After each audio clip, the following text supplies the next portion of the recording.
উত্তরের রংপুর বিভাগের এক শান্ত জেলা গাইবান্ধা। আর এই হচ্ছে গাইবান্ধার বালাসীঘাট।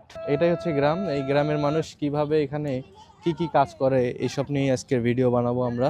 এই গ্রামের রাস্তা ওই দিক দিয়ে, তবে আমরা যাচ্ছি সোজা, যাতে আমরা ইজিলি আমাদের গন্তব্যে পৌঁছাইতে পারি। আমরা দেখতে দেখতে অনেক দূর চলে আসলাম।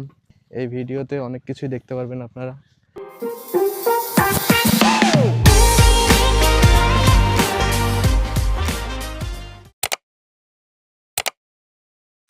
হ্যালো গাইজ, আসসালামু আলাইকুম। আজকে যাত্রা শুরু করলাম গাইবান্ধার বালাসীঘাটের উদ্দেশ্যে। এই রাস্তা শেষ হলেই শুরু হবে নদীর পথ, যেখানে গাড়ির জায়গা নেয় নৌকা। এটাই বালাসীঘাট, যেখানে যমুনা নদী ঘেঁষে গড়ে উঠেছে মানুষের জীবন। এই নদী পেরিয়েই যাচ্ছি বালাসী গ্রামের দিকে। এই ভিডিওতে দেখব নদীর চর আর নদী পারাপারের বাস্তব জীবন, এবং সাথে থাকছে কিভাবে এখানে আপনারা আসতে পারবেন ঢাকা এবং বাংলাদেশের বিভিন্ন অঞ্চল থেকে। কিছু জায়গা আছে যেখানে সময় ধীরে চলে, যেখানে নদীর শব্দে লেখা থাকে মানুষের গল্প। আমরা এখন আছি সেই জায়গায়, গাইবান্ধার বালাসীতে। আমরা বালাসীঘাটের গ্রাম অঞ্চলগুলো আমরা দেখব, আর এদিকের মানুষ কিভাবে জীবন যাপন করে, তাদের জীবনযাত্রার মান কীরকম, সেগুলোই আমরা দেখব এবং আপনাদের সামনে তুলে ধরবো। এতে আসার পর আমরা ওই গ্রামে যাইতে চাচ্ছিলাম, তো এখানে আমরা রিজার্ভ ছাড়া কোনো নৌকা পাচ্ছিলাম না। এই যে এই ভাইয়ের সহায়তায়, এক ভাই কিন্তু এখানে আছে, তার সহায়তায় সে ওই পারে যাচ্ছে এবং তাদের মানে এটা হচ্ছে নৌকা আসলো, তারপর আমরা যাচ্ছি সেখানে। তাছাড়া কিন্তু রিজার্ভ নিয়ে যাইতে হতো। দেরি না করে ঝটপট নৌকাতে উঠে পড়লাম। তো এটা হচ্ছে মালবাহী নৌকা। এলাকার লোকাল লোকজন যারা আছে তারা এই নৌকাতে যাতায়াত। আমরা নৌকাতে করে যাচ্ছি এই পাশে যে গ্রামগুলো আছে এবং গ্রামের মানুষ কিভাবে চলাফেরা করে, জীবন যাপন করে, এখানে যাব, দেখব এই গ্রামের মানুষ কিভাবে এখানে কি কি কাজ করে, এইসব নিয়ে আজকের ভিডিও বানাবো আমরা। এসে গেছে, আমরা একটা জাম করবো, এখান থেকে জাম করা লাগবে এখান থেকে। এই গ্রামের রাস্তা ওই দিক দিয়ে, তবে আমরা যাচ্ছি সোজা, যাতে আমরা ইজিলি আমাদের গন্তব্যে পৌঁছাইতে পারি। আর আমরা মাঠের মধ্যে একদম যাচ্ছি।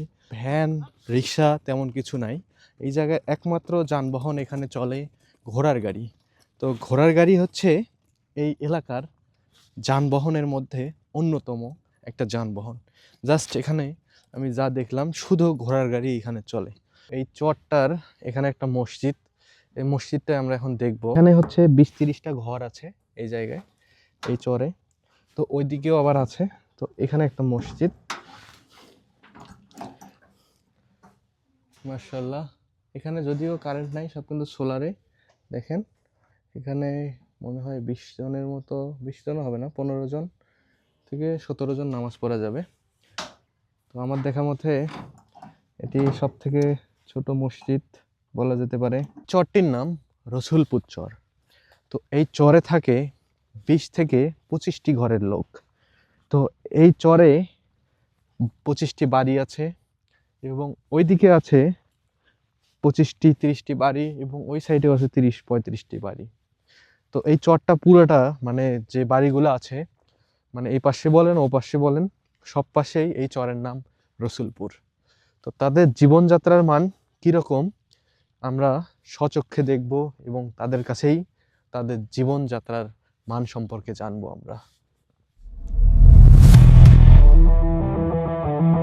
আমরা এখন ঘোড়াগাড়ি করে যাচ্ছি, এবং আমাদের ঘোড়াগাড়ি করে নিয়ে যাচ্ছে আমার এক ছোট ভাই। ভাই তোমার নাম কি জানো? নিজাম। নিজাম। আর এই হচ্ছে গ্রামটার নাম কি, মানে চরটার নাম কি এটা? হ্যাঁ, হারুডাঙ্গা। আচ্ছা, এটা হচ্ছে হারুডাঙ্গা চর। এই বাড়ি কি তোমার এখানে? এটা কয়টা ঘর আছে এদিকে? আচ্ছা আচ্ছা, এইদিকে কিছু বাড়ি আছে। আর আমরা এখানে ঘুরছি। এখানে একটা পুকুর, একটা ছোট বাচ্চা খেলা করছে।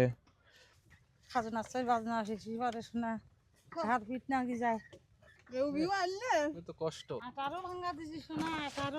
18 বার ভাঙছে চর। তো মানে হয়, বন্যাটা হয়। হ্যাঁ, তখন একটা আলামত চাপায় ভাঙড়ি ধরে, ঘরটা নাড়িলেও শোনা যায় না। আসসালামু আলাইকুম। ওয়ালাইকুম সালাম রাহমাতুল্লাহ বারাকাতুহু। আপনি কেমন আছেন? আলহামদুলিল্লাহ, আল্লাহ পাক যে আলাকে এটা আল্লাহর কাছে লুকিয়ে আচ্ছা আচ্ছা। তো আপনার এখানে কি করছেন? এটা রসুন? আবার রসুন আছে, পেঁয়াজ লাগাইছি, মরিচ আছে। আচ্ছা, আমি একটু এদিকে আসলাম। তো এটা আপনারই জমি? না বাবা, আমি এই যে কাজ করতেছি না রে, আচ্ছা আচ্ছা আমি মালিক। আচ্ছা। আপনার বাড়ি কোথায়? আসল বাড়ি যে আল্লাহ কোথায় এসে বাড়ি সামনে ওই যে ওইদিকে ওই বাড়ি সবার ভাঙাচুর এলাকা বা সবার বাড়ি একমাত্র বাড়ি হচ্ছে কবর, হ্যাঁ হ্যাঁ কিন্তু তারপরে এখানে তো দুনিয়াতে ওনার একটা বাড়ি। ঠিকানা হ্যাঁ, হয়ে যেতে হ্যাঁ। পাশে এলে বাড়ি বাবা বিশ্বাস। আচ্ছা আচ্ছা। এখানে কতগুলো ঘর আছে? বাবা ঘর মনে করো যে 2000 পরিবারের মতো আছে, মানে 2000 জায়গা পরিবার। জায়গায় সব ছাড়া আছে। আচ্ছা। ভাঙতি এলাকা যাই যেখানে মানে যা আছে এটা আপনার এটা হচ্ছে কোন ইউনিয়ন ধরে এটাকে? বা এটা আছে মনে করো যে এটা মনে করো 12 নং সদর, গাইবান্ধা জেলা সদর, 12 নং ইউনিয়ন কামারজানি, কামারজানি। 9 নম্বর ওয়ার্ড। আচ্ছা আচ্ছা। হ্যাঁ, আর এটা মানে কিছুটা এই যে দক্ষিণ দিকে জানো ওটা ফুলছড়ির মধ্যে আছে ফুলছড়ির বাবা। মধ্যে আছে। কোনো বিদ্যুতের ব্যবস্থা নেই না? কারেন্ট না নাই? বাবা, এখন বিদ্যুতের ব্যবস্থা নেই, কারেন্ট এসে নেই, আসতেও তো সমস্যা, কারণ সমস্যা এখানে তো বাবা পানি বিশ্বাস। তো হয়। হ্যাঁ। আপনার পরিবারে হচ্ছে কজন সদস্য? আপনার আমার পরিবারে হ্যাঁ। বাবা 6 জন, সে 6 মেয়ে জন। ছেলে শুদ্ধ আমরা 6 জন। মেয়ে ছেলের আর- বিয়ে হয়ে গেছে? বাবা এক মেয়ের বিয়ে হয়ে গেছে, বড় আচ্ছা। মেয়ে ছিল, তার বিয়ে হয়ে গেছে বাবা আচ্ছা। বুঝছেন। তো আপনারা হচ্ছে এখানে পানি ওঠে নাকি কখনো? বাবা পানি হচ্ছে আগামী বছর পানি ছিল 1 কামড় করি।